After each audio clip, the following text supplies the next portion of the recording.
Voilà les amis, aujourd'hui on va placer une pièce qui est vraiment un must-have. C'est vraiment un truc à faire, moi je dirais même sur n'importe quelle voiture en réalité. Tout particulièrement ici sur ce modèle de BMW 3 litres biturbo N54. Alors, un récupérateur de vapeur d'huile ou oil catch can en anglais, c'est ce que vous trouverez en fait, ça ressemble fortement à ça. Ok. Et donc, ici on a un modèle type AliExpress, ok. Et ici on a ce qui se fait de mieux en fait. Certains d'entre vous connaissent, pour ceux qui sont un peu dans la haute performance. Ici on est sur Mishimoto. Alors Mishimoto, vous allez voir ici, ils ont installé en fait un récupérateur ici, un séparateur en fait en bronze. C'est ça qui fait toute la différence en réalité. Ici on est dans les 10 €. Ici, livraison comprise, on a 250 €. Donc ça n'a exactement rien à voir, même si ça se ressemble fort. Attention, hein, de 50 €, vous avez le kit complet, spécialement prévu pour cette voiture en N54. Donc vous allez voir ici le support et les durites siliconées d'une qualité vraiment incroyable. Et vous voyez déjà la courbure en fait. Ici, on a déjà la courbure qui est faite en fait, donc ça c'est incroyable. On a les deux durites aller-retour et comme je vous expliquais la dernière fois, je vous expliquais pourquoi on a gardé cette durite en fait, c'est on va devoir récupérer les deux têtes et c'est prévu pour en fait. Donc ce système c'est vraiment plug and play. Normalement on verra bien sûr au moment de l'installation, mais normalement c'est prévu plug and play et seulement après on va démarrer notre moteur. Donc chose qu'on n'a pas fait dans l'épisode numéro 3. Ici je vous montre encore un autre type de récupérateur de vapeur d'huile. Ça marche très bien sur tout ce qui est TDI, etc. De l'ITDI, ancienne génération, tout ça. Très très bien. Voilà. Si vous mettez ça, ça fera l'affaire pour une petite voiture, il n'y a pas de problème. Mais ici, on voulait le meilleur. Ah, voilà. Allez, c'est parti, générique.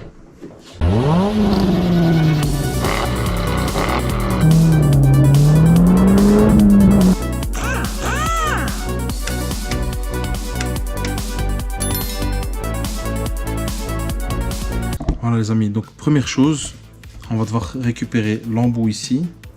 Alors on va chauffer, ça devrait venir plutôt facilement, on va voir.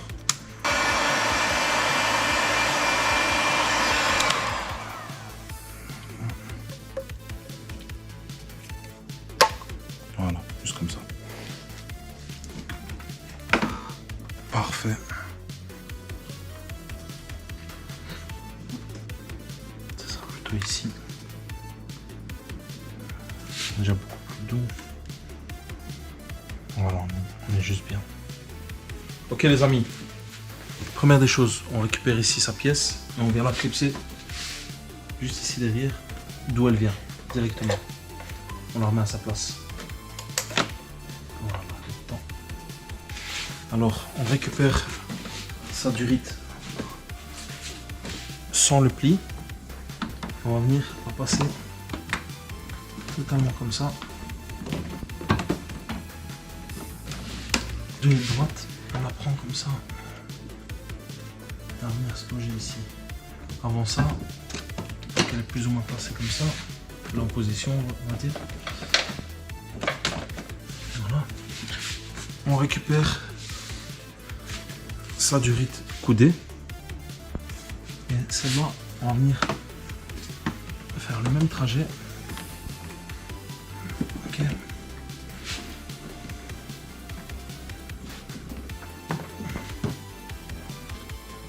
on va venir se planter directement ici pour la mission. On va essayer avec un peu de spread.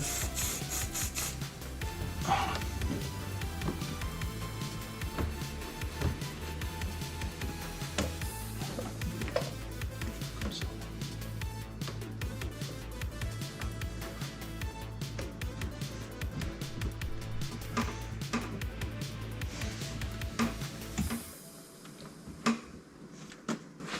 L'idée de départ, elle est bien. On est en ordre ici. Maintenant, on va devoir arriver ici quelque part. Tout dépendra où est-ce qu'il vient, mais sinon on devra passer en dessous. Certainement on va passer en dessous. Ok. Donc voilà, alors là on va devoir séparer les 3 vis. On va pouvoir serrer aussi ici. Une petite goutte d'huile sur les joints pour pas les abîmer. Juste comme ça, très peu. On repère bien in, out.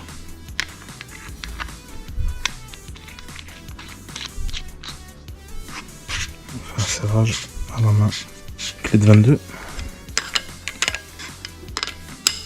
On serre surtout pas ça comme un malade. Hein. Voilà, juste comme ça. Alors on vient placer sa plaquette juste comme ça. On voit mollo. Hein. Voilà, là il est prémonté. Ok. Alors retenez ça comme ça. In, c'est ce qui vient de notre couvre-culasse. Out, c'est ce qui va vers l'admission. Donc c'est l'air propre en fait. Out. Ok. Allez, un petit peu.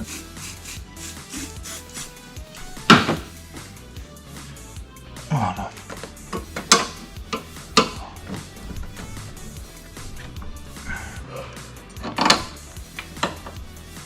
Ce qui devait durer 10 minutes, finalement, ça va prendre un peu plus de temps. Alors on a choisi l'option comme ça en fait. Donc on va le garder sur son support. Mais par contre, au lieu d'être vissé, on va le colsonner.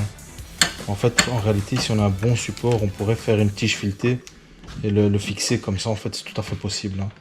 Mais non, pour le moment, je vais laisser comme ça. On va encore y réfléchir, mais là, il y a la fatigue aussi. Hein. Donc c'est bon. Voilà.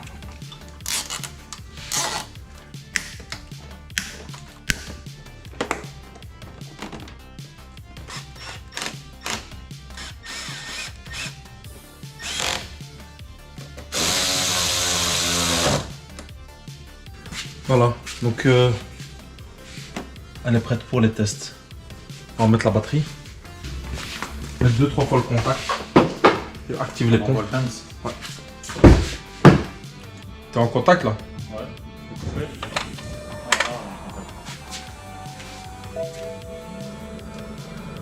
Coupe la clim. Coupe l'airco.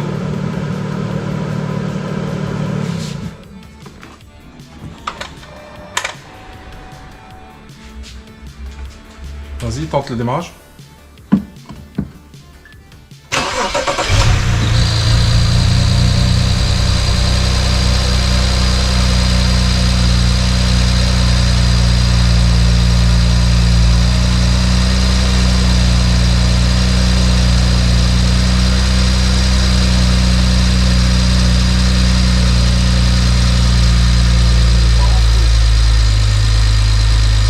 One minute later. Bon les amis, pour moi ça a l'air ok. Hein. Allez, je remonte le reste. Il reste juste des petits caches, etc. Je vais vous épargner cette tâche. Et je vous reprends pour un petit débriefing. Ok les amis, comme d'habitude avec la valise launch, on va effacer le code défaut. Et puis on va aller faire un test routier. Et puis par rapport à ça, on verra qu'est-ce que ça donne. On a toujours, voilà, toujours le même défaut, régulation de mélange. Alors, on va l'effacer.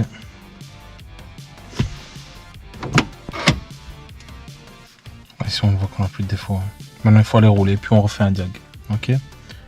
Allez, je reprends tout de suite. A few moments later. Les amis, donc il est 1 h du matin, pas de blague. On a bossé toute la journée dessus. Là, on vient d'aller faire un essai. Et franchement, c'est concluant. Hein. Qu'est-ce que ça roule bien, purée. Ah, mais c'est un truc de malade. Alors, on va faire un diag.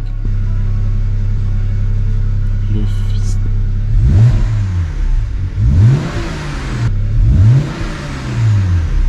Ah, comme correctement. A few moments later. Voilà les amis, on est dans le véhicule. Alors on a été le tester. Elle roule excessivement bien. Elle n'a plus aucune ratée. On avait bien ciblé les bougies ou les bobines. Donc ça c'est nickel, nickel, nickel, il n'y a pas de problème. Par contre, quand je fais mon diag, j'ai toujours un défaut. Les 2 autres sont partis et ne sont plus revenus. Donc les anciens qu'on avait eu au tout début ne sont plus revenus. Maintenant, je commence vraiment à avoir le doute sur une sonde lambda. Le problème, c'est que les sondes lambda sur ce modèle ne sont pas données et il y en a 4. Et pour la cibler, c'est vraiment compliqué parce qu'il faut les démonter, les tester, etc. La flemme, franchement la flemme. Donc voilà, franchement, il est... Regardez, il est 1h22 du matin. On a commencé grosso modo à 15h. On a pris peut-être une petite heure de pause. Je vous avais dit la dernière fois, ça prend la journée. Je sais pas si pour ceux qui se souviennent, je l'avais dit. Mais j'avais oublié à quel point c'était toute la journée. Elle m'a tué, franchement. Elle m'a tué. Le résultat, il est bien. Attention, franchement, je suis content. Il n'y a plus aucune ratée. Donc les ratés sont complètement disparus. La puissance, phénoménale. Phénoménale. Il faudrait une fois l'occasion que je vous fasse un petit détail sur la voiture, mais c'est phénoménal. Franchement, c'est abusé. Petit récapitulatif, donc ce qu'on a changé, on a fait bougie, bobine, on a mis le produit nettoyeur injecteur, il doit encore faire effet parce que là la voiture elle a 3/4 de plein. Moi je dirais même si vous le mettez, attendez d'avoir 1/4 de plein parce que là c'est un peu trop dilué, mais bon c'est pas grave. On a changé le joint de couvre-culasse film d'horreur et alors là on a placé récupérateur de vapeur d'huile et là voilà, on est sur le maximum de la qualité possible. Mishimoto, pour ceux qui connaissent, c'est trop luxe en fait. Donc voilà, on va revoir la voiture encore, je vais encore chercher parce que cette régulation de mélange, là maintenant il faut absolument aller la passer au contrôle technique parce que honnêtement il n'y a pas de témoin moteur, il n'y a rien et elle roule parfaitement bien. Si ça nous permet en fait d'aller au contrôle technique et de passer la pollution, ben ok, ça veut dire qu'on remplacera ce qu'il faut, mais à notre aise. On n'a plus la pression en fait du contrôle technique. Et si c'est pas le cas, ben, si on a la pression toujours du contrôle technique et qu'il faut passer cette fameuse pollution, à ce moment-là, on commande les 4 sondes lambda, ça va coûter un pont, mais il n'y aura pas le choix. Et il faut faire par élimination parce que ce code défaut, moi j'étais sûr qu'il s'en irait avec le joint de couvre-culasse et visiblement pas, à moins que je l'ai mal monté. Ça serait vraiment étonnant. Ça serait vraiment étonnant. Mais c'est possible, ça reste possible. Quand il y a autant de vis, autant de serrage à faire et tout ça, ça reste possible. Mais j'y crois pas trop. Je crois que je vais arrêter moi de me casser la tête. On va faire un test de fumée la prochaine fois. Et je prendrai le temps une fois de la tester complètement à la fumée. Et ça va nous donner beaucoup d'infos sur la santé du moteur et sur une fuite éventuelle. Et s'il n'y a pas de fuite et qu'on a quand même la correction et que les injecteurs sont propres, alors il faudra aller voir les sondes lambda parce qu'il est logique à 200 000 km, c'est tout à fait logique. Ok, donc débriefing un peu plus long, on compense l'autre aussi. Et voilà, donc on est toujours dessus. Je vous tiens informé si elle passe ou pas au contrôle technique. Et la suite arrive bientôt, il y a encore pas mal d'épisodes qui vont arriver. Donc restez bien connectés, abonnez-vous, cliquez la petite cloche et je vous dis à très vite. Tchuss.